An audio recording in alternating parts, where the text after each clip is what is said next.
Salle 1003, voici la conférence. Face aux phénomènes extraterrestres. Avoir l'esprit critique, présenté par un homme de science, M. Richard Rousseau, physicien. Conférence qui a entraîné beaucoup de réactions. Bonne écoute. Richard Rousseau qui est ici aujourd'hui pour nous parler du phénomène extraterrestre, c'est lui-même qui m'a suggéré de faire une conférence sur le phénomène extraterrestre. Et je l'ai prévenu. J'ai dit, là, vous rentrez dans mes plates-bandes, là. Attention, parce que c'est tout un sujet, tout un dossier. Il dit, inquiète-toi pas, je vais faire mes classes, puis tu vas voir, je vais t'en faire toute une bonne conférence sur le phénomène extraterrestre. Alors, voici M. Richard Rousseau, physicien, PhD, qui travaille au gouvernement fédéral en minéralogie, qui a mis au point une technique d'analyse de l'âge des roches. Non. Une méthode d'analyse par rayon, d'analyse quantitative. On analyse la composition des roches. OK, parfait. Et non pas le... Ouais.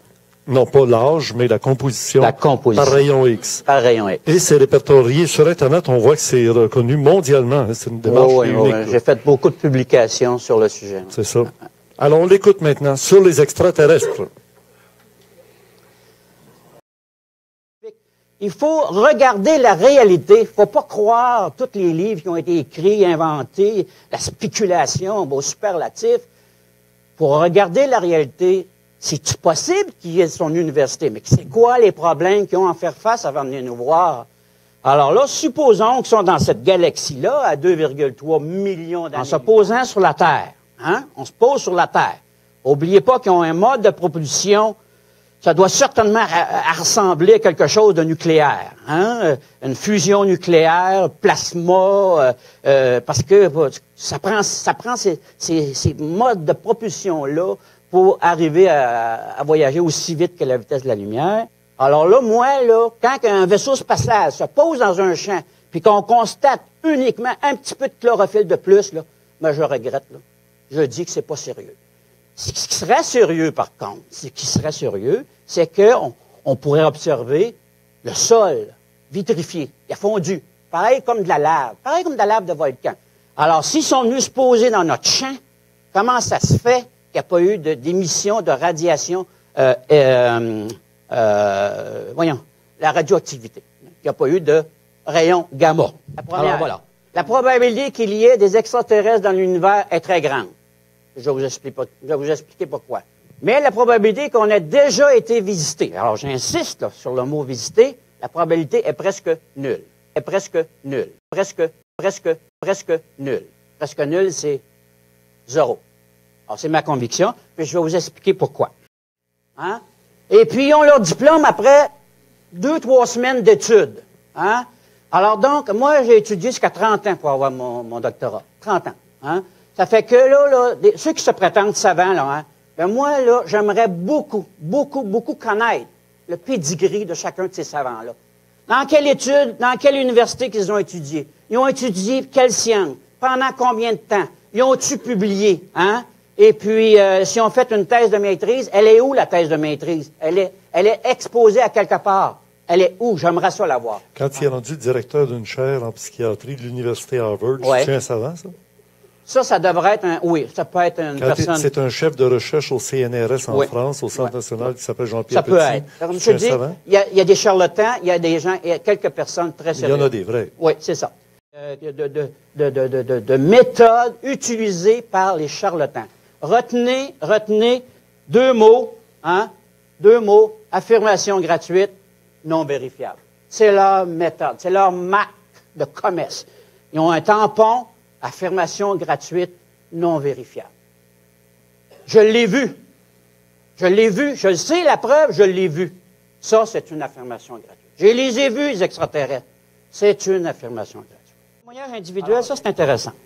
Les témoignages individuels dépendent de l'éducation reçue. C'est certain que un illettré, un ignorant dans un pays sous-développé, hein, n'aura pas la même perception d'un phénomène, d'un phénomène que lui peut trouver bizarre, qu'une personne qui a une très forte éducation scientifique. Il n'y aura pas la même perception. Donc, moi, je dis que ça dépend de l'éducation reçue. Il faut faire très attention.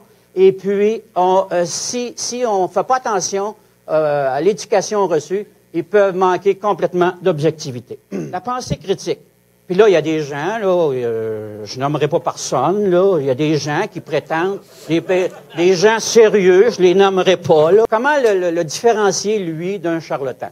Alors donc, alors je vais vous démontrer une démarche scientifique.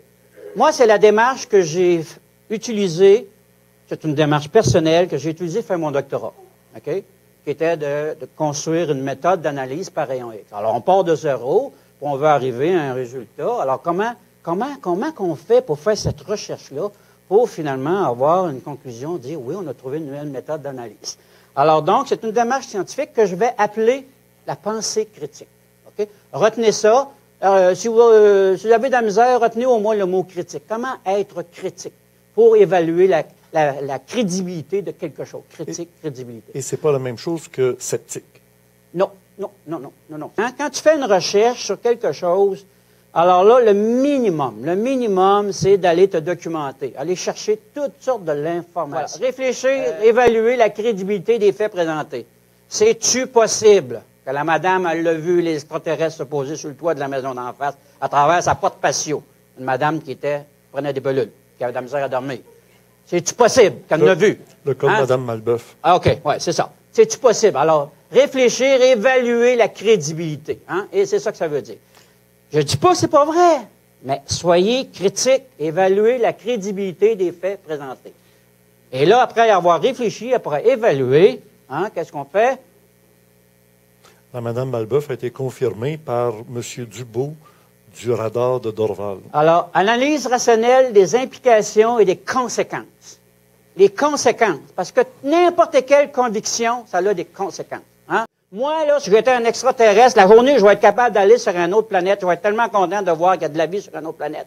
Je commencerai pas à me poser sur un toit, puis là, je vais juste à regarder les traces que je laisse dans l'air, puis m'en aller. C'est pas vrai. C'est pas vrai, je ne ferai pas ça.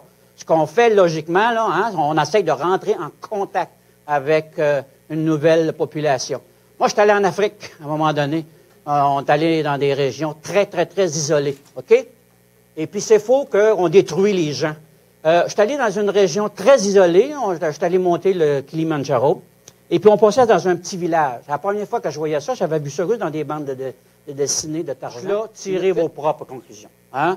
Et ça, là, vous pouvez vous tromper, mais si vous avez fait toutes ces démarches-là, les chances que vous pensez être vraies sont bonnes. En tout cas, c'est les conclusions qui s'imposent suite à l'étude que vous avez faite de votre citation.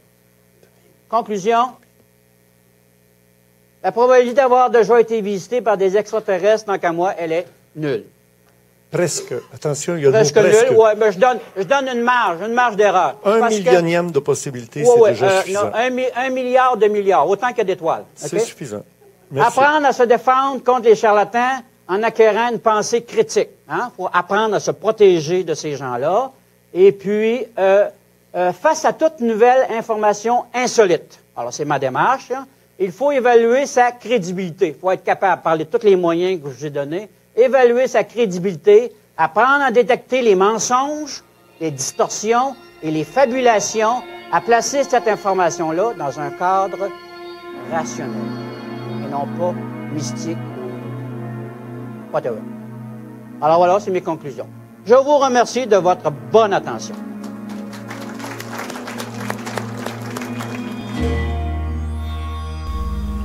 Je vous invite, bien sûr, madame, mademoiselle, monsieur, à regarder l'autre facette de cette réalité du phénomène extraterrestre que j'ai abordé moi-même en conférence à Québec et à Montréal, ainsi que messieurs Roger Larivière, ovniologue, et Pierre Caron, psychanalyste. Nous l'avons abordé de l'intérieur, dira-t-on, alors que ce scientifique vient de le faire d'une manière très rationnelle et objective.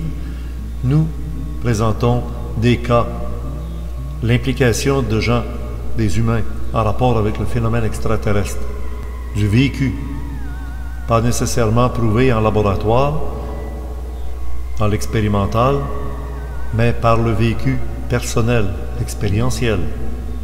À bientôt.